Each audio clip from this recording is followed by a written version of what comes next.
توجه أنظار عشاق كرة القدم العربية إلى استاد خليفة الدولي مسرح المواجهة المنتظرة بين المنتخب المغربي ونظيره الإماراتي، وذلك في نصف نهائي كأس العرب فيفا قطر 2025. آخر استعدادات المنتخبين في تقرير مراسلنا صفوان أبو شنب.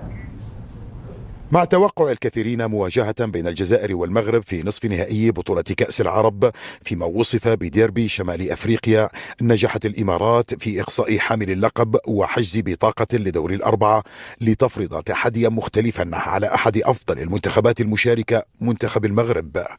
مهمة تبدو سهلة في نظر البعض لأسود الأطلس، لكنها ليست كذلك أمام منتخب واجه أقوى المنتخبات العربية في هذه النسخة.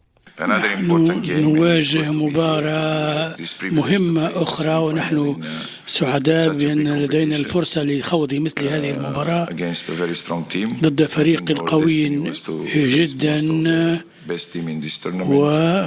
ومن الجيد أن نواجه أفضل الفرق مثل الأردن ومصر والجزائر والآن المغرب، وهو منافس صعب.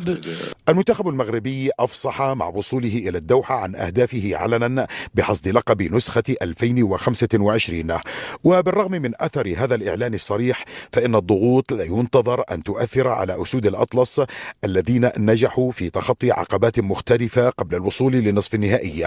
الفريق المنافس هذه المرة يتمتع بخط هجوم قوي سيصعب من مهمة خط الدفاع المغربي.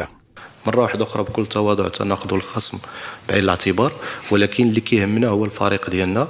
كنظن أن الاستماتة اللي بانوا عليها اللاعبين ديالنا في المنظومة الدفاعية، حتى لاعب في الدفاع كاين واحد التركيز عالي، وكاين واحد الجدية كبيرة، وكاين واحد التعامل من الناحية التكتيكية والتقنية وحتى من الناحيه الدفاعيه بطريقه جيده، اللي خلاتنا اننا لحد الان ما نسمحوش للخصوم باش انهم يديروا علينا بزاف ديال باش يديروا علينا خطوره او انهم يوصلوا للمرمى ديالنا.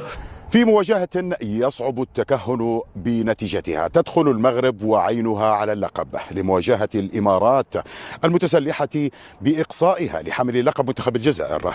صفوان أبو شنب، BeIN Sports، الدوحة.